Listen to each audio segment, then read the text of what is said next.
สวัสดีครับวันนี้ผมจะมาพูดถึงคำถามยอดฮิตซึ่งผมถูกถามเป็นประจำนะครับแล้วก็ผมก็เชื่อว่าหลายคนคงจะมีคำถามนี้เกิดขึ้นอยู่ในใจหรือหลายคนก็อาจจะเคยตอบคำถามนี้ให้กับหลายๆคนคำถามยอดฮิตที่ผมพูดถึงนี้ก็คือว่าฮาร์ดแวร์เอาบอร์ดเกียร์กับซอฟต์แวร์ปลั๊กอินมีความเหมือนหรือความต่างกันหรือไม่นะครับรวมไปถึงซอฟต์แวร์ที่เป็นปลั๊กอินและฮาร์ดแวร์เอาบอร์ดเกียร์นั้นสามารถให้คุณสมบัติหรือให้เสียงที่เหมือนกันได้หรือไม่นี่คือคำถามยอดฮิตและก็แน่นอนครับถ้าเกิดว่าคุณไม่อยากจะฟังยาวๆผมจะสรุปสั้นๆให้ฟังตรงนี้ก่อนเลยนะครับก็คือว่าฮาร์ดแวร์เอาบอร์ดเกียร์และซอฟต์แวร์ปลั๊กอินนั้นไม่เหมือนกันอย่างแน่นอนและเหมือนกันไม่ได้นะครับและคำถามที่ว่าซอฟต์แวร์ปลั๊กอินจะสามารถทำงานให้ใกล้เคียงหรือให้ได้เสียงที่เหมือนกับฮาร์ดแวร์เอาบอร์ดเกียร์เป็นไปได้หรือไม่คำตอบของผมก็ยังคงเหมือนเดิมครับว่าเป็นไปไม่ได้ถ้าถามว่ามันจะมีความใกล้เคียงไหมก็อาจจะมีบ้างในบางส่วนนะครับแต่นี่แหละครับคือบทสรุปของคำตอบที่บอกว่าฮาร์ดแวร์เอาบอร์ดเกียร์และซอฟต์แวร์ปลั๊กอินไม่เหมือนกันอย่างแน่นอนจบแล้วครับสรุปสั้นง่ายดีไหมครับแต่ถ้าเกิดอยากจะรู้ลึกกว่านี้ถ้าพร้อมไป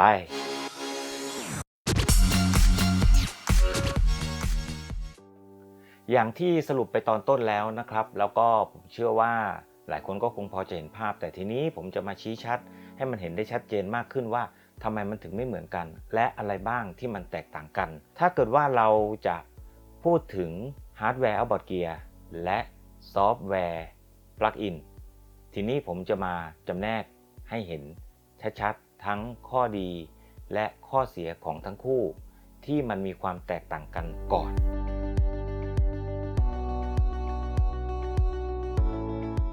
ในส่วนของข้อดีของฮาร์ดแวร์บอร์ดเกียร์ก็คือ 1. เมื่อเราซื้อมาใช้งานแล้วหากเราไม่ต้องการใช้งานโอกาสในการขายต่อนะครับหรือเปลี่ยนมือเนี่ยเป็นไปได้สูงเพราะมันเป็นสินค้าที่จับต้องได้อันนี้คือข้อแรกและรวมไปถึงนะครับสินค้าหลายๆตัวที่เลิกผลิตไปแล้วบางตัวกลายเป็นแรร์ไอเทมก็จะมีราคาที่สูงขึ้นทำให้เราเนี่ยทั้งกำไรใช้และกำไรขายข้อดีข้อถัดมานะครับของฮาร์ดแวร์เอาบอร์ดเกียร์ก็คือตัวฮาร์ดแวร์เนี่ยมันถูกสร้างจากเซมิคอนดักเตอร์เพราะฉะนั้นนะครับตัวอุปกรณ์เองเนี่ยมันสามารถที่จะ modify หรือเพิ่มเติมประสิทธิภาพจากเครื่องเดิมให้มีประสิทธิภาพสูงขึ้นได้ซึ่งตรงนี้เองในหลายๆสตูดิโอชั้นนำที่เราเห็นอยู่อาจจะเห็นอุปกรณ์ตั้งอยู่บนคอนโซลอาจจะเห็นอุปกรณ์ตั้งอยู่ในแล็กแต่บางทีเชื่อไหมครับว่าเสียงไม่เหมือนกับที่ซื้อทั่วไปเพราะมันถูก modify เรียบร้อยแล้วข้อดีข้อถัดมานะครับของฮาร์ดแวร์เอาบอร์ดเกียร์ก็คือมันให้น้ำเสียงที่เป็นธรรมชาติเพราะทุกอย่างนะครับมันทำงานอยู่บนพื้นฐานของอิเล็กทรอนิกส์ทุกอย่างทำงานอยู่บนพื้นฐานของการนำกระแสไฟฟ้าซึ่งเป็นธรรมชาติ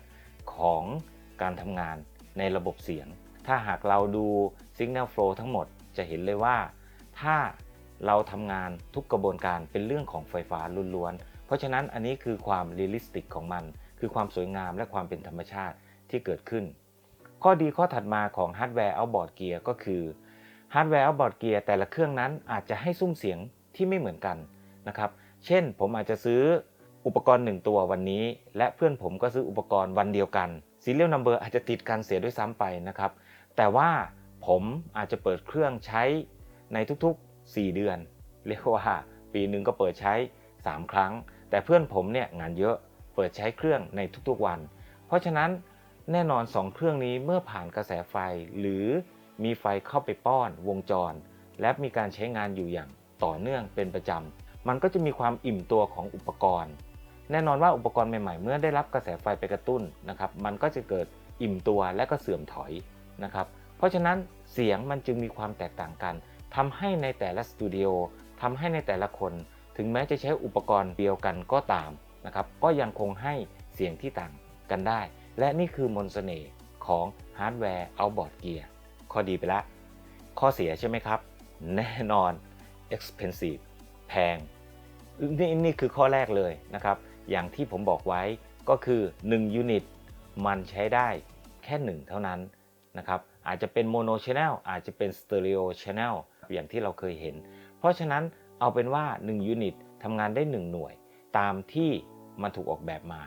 นะครับอันนี้เป็นข้อจำกัดทางกายภาพอย่างที่2เมื่อมันเป็นอุปกรณ์จริงๆนะครับได้รับกระแสไฟฟ้าจริงๆท้ายที่สุดนะครับมันก็มีความเสื่อมและนั่นก็คือค่า maintenance ตามมาซึ่งก็แน่นอนว่าหากเราดูแลตัวเองได้ในพื้นฐานก็อาจจะทำให้การซ่อมบำรุงนั้นเรียกว่าไม่มีค่าใช้จ่ายที่มากนักแต่ถ้าเกิดว่าเราจำเป็นต้องอาศัยช่างในการ maintenance ตรงนี้ก็จะเป็นค่าใช้จ่ายส่วนหนึ่งที่ควรจะต้องสำรองไว้ครับต่อมาข้อเสียข้อที่3ที่อาจจะไม่ได้เป็นข้อเสียสักทีเดียวแต่ก็เป็นข้อเสียเหมือนกันนั่นก็คือว่าการใช้ฮาร์ดแวร์ outboard gear นะครับมันก็ไม่ได้จบที่ฮาร์ดแวร์ outboard gear มันก็จะต้องมีอุปกรณ์ต่อพ่วงต่างๆอย่างน้อยก็ต้องมีสายสัญญาณนะครับที่เข้าหัวคอนเนคเตอร์เพราะฉะนั้นตรงนี้ก็จะเป็นค่าใช้จ่ายที่แฝงมาและสุดท้ายที่สุดที่เป็นข้อเสียของฮาร์ดแวร์ก็คือมันกินไฟนะครับเพราะฉะนั้นเมื่อมันกินไฟค่าใช้จ่ายที่แฝงตามมาก็คือค่าไฟในการใช้งานอุปกรณ์นั้นๆถึงแม้จะไม่ได้มากมายครับแต่ว่าหากเรามีหลายอุปกรณ์นะครับมันก็มีความจำเป็นที่จะต้องจ่ายค่าไฟแพงขึ้นโดยเฉพาะในช่วงนี้นะครับ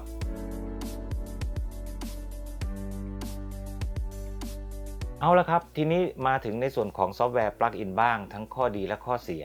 นะครับมันก็จะตรงข้ามกันแทบจะเกือบหมดเลยทีเดียวสำหรับซอฟต์แวร์ปลั๊กอินอย่างแรกที่สุดนะครับราคาไม่แพง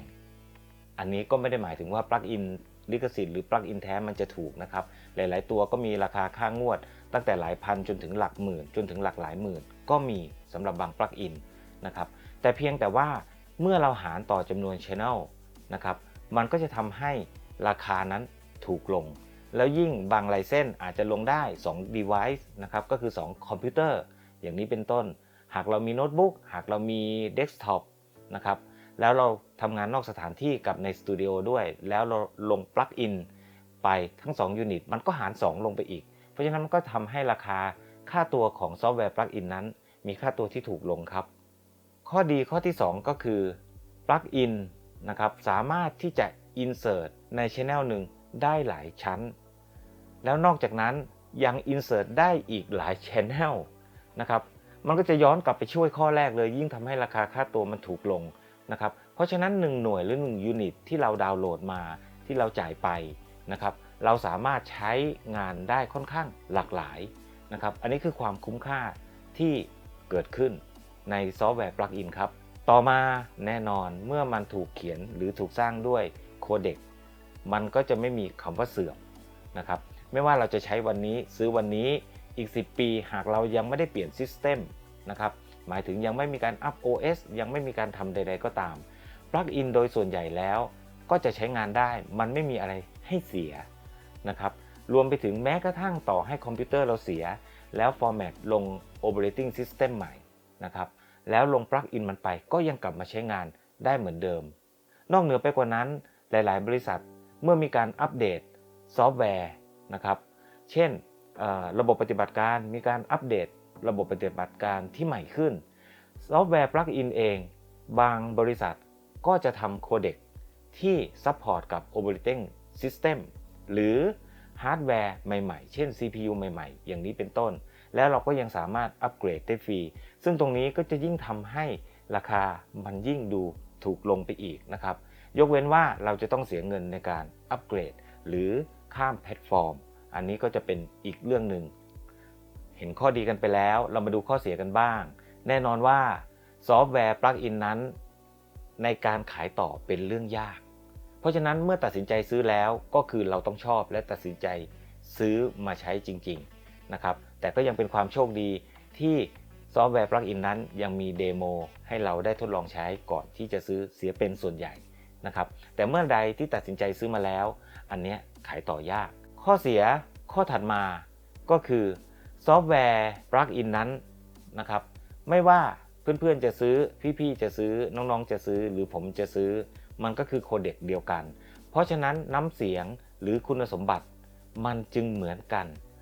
ดังนั้นทำให้ความที่เราจะโปรดักชันแล้วมีความยูนิคเนี่ยมันจะแตกต่างจากฮาร์ดแวร์อย่างสิ้นเชิง หากเราต้องการความยูนิคหรือความเป็นเฉพาะเจาะจงของเราถัดมาอาจจะไม่ได้เป็นข้อเสียซะทีเดียวแต่ก็เป็นข้อจำกัดของมันเมื่อมันเป็นซอฟต์แวร์ปลั๊กอินแล้วเนี่ยนะครับหากเราต้องการความที่จะมีน้ำเสียงเป็นเอกลักษณ์เฉพาะแน่นอนว่าเรา modify มันไม่ได้นะครับสำหรับสายนักโมเนี่ยก็หมดสิทธิ์แน่นอนนะครับมัน modify ไม่ได้เราเข้าไปแก้ไขโคเด็กไม่ได้นะครับถ้าจะทำจริงๆเป็นไปได้ไหมในโลกแห่งความเป็นจริงก็อาจจะเป็นไปได้นะแต่ว่านั่นก็เราต้องมีความเชี่ยวชาญในเรื่องของการเขียนโปรแกรมพอสมควรและที่สำคัญกว่าจะไปเขียนโปรแกรมเข้าไปใส่ในเขาได้มันคงจะต้องแฮ็กหรือแคร็กเข้าไปในซอฟต์แวร์เขาก่อนซึ่งก็โอ้โหไม่ง่ายเท่ากับบักกีเปลี่ยนตัว R ตัว C หรือเปลี่ยน op amp แน่นอนนะครับนี่คือข้อจำกัดของซอฟต์แวร์ปลั๊กอินมาถึงตรงนี้แล้วนะครับผมก็เชื่อว่าอันนี้ก็น่าจะเป็นคำตอบพื้นฐานที่ทำให้เราได้เห็นว่าจริงๆแล้วเนี่ยทั้งคู่มันมีความแตกต่างกันอย่างไรเพราะฉะนั้นถ้าเกิดเราจะบอกว่าซอฟต์แวร์ปลั๊กอินกับฮาร์ดแวร์เอาท์บอร์ดเกียร์เหมือนกันทุกวันนี้จำลองมาเหมือนกันทุกวันนี้มันอิมูเลตมาเหมือนกันทุกวันนี้มันโคลนมาเหมือนกันมันเหมือนกันไม่ได้อย่างสิ้นเชิงแม้กระทั่งซอฟต์แวร์ที่ถูกสร้างขึ้นมานะครับเราเองเราก็ไม่รู้ว่าการอิมูเลตการจำลองหรือ convolution แล้วแต่เทคโนโลยีที่จะใช้เลยนะครับแต่เอาเป็นว่าสมมุติว่าต้องมีการอิมูเลตมันขึ้นมาหรือจำลองมันขึ้นมาเนี่ยเราก็ไม่รู้หรอกครับว่าเขาไปจำลองมาจาก serial number ไหนเครื่องของใครอยู่ในความสมบูรณ์ไหมสมบูรณ์ประมาณไหนหรือเป็นเครื่องใหม่หรือเป็นซีรีส์เก่านะครับเพราะฉะนั้นมันไม่เหมือนกันอย่างแน่นอนนะฮะในกรณีที่จำลองมาจากเครื่องที่ใหม่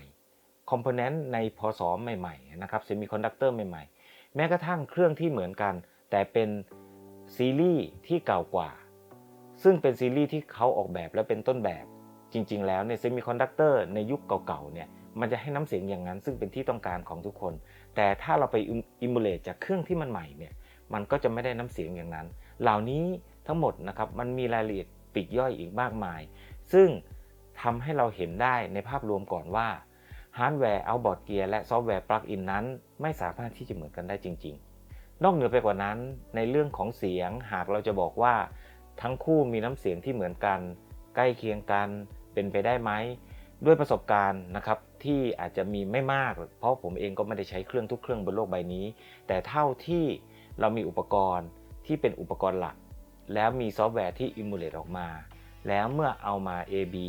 เทียบกันเนี่ยก็จะบอกได้ว่ามันไม่เหมือนกันอย่างสิ้นเชิงไหมหลายๆตัวถ้าเป็นเกรดท็อปที่เป็นฮาร์ดแวร์เกรดสูงนะครับเทียบกับซอฟต์แวร์ก็บอกได้คำเดียวว่าไม่เหมือนกันอย่างสิ้นเชิงนะครับทั้งหมดนี้ก็เป็นเรื่องของฮาร์ดแวร์เอาท์บอร์ดเกียร์และซอฟต์แวร์ปลั๊กอินที่มีบทสรุปว่ามันไม่สามารถเหมือนกันได้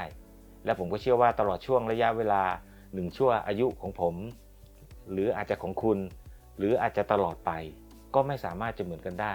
เพราะคงไม่มีบริษัทเจ้าไหนที่จะยอมเขียนซอฟต์แวร์ปลั๊กอินแล้วให้มีความเสื่อมลงไปเรื่อยๆรวมไปถึงวันหนึ่งมันหมดอายุคือเสียแล้วต้องซื้อปลั๊กอินใหม่คงไม่มีใครทำแน่นอนหรือจะมีแต่ผมคิดว่ามันไม่มีแน่นอนขอบคุณมากครับสำหรับการติดตามรับชมแล้วก็รับฟังมีความคิดเห็นอย่างไรหรือมีคำถามใดๆเพิ่มเติมที่เกี่ยวข้องกับเรื่องราวในประเด็นนี้ก็ทิ้งคำถามไว้ในคอมเมนต์ได้นะครับหรือพูดคุยกันในคอมเมนต์ได้นะครับหรืออยากรู้เรื่องอะไรมีความสนใจเรื่องไหนนะครับก็ทิ้งกันไว้ที่คอมเมนต์นะครับวันนี้ไปแล้วครับขอบคุณมากครับสวัสดีครับบ๊ายบาย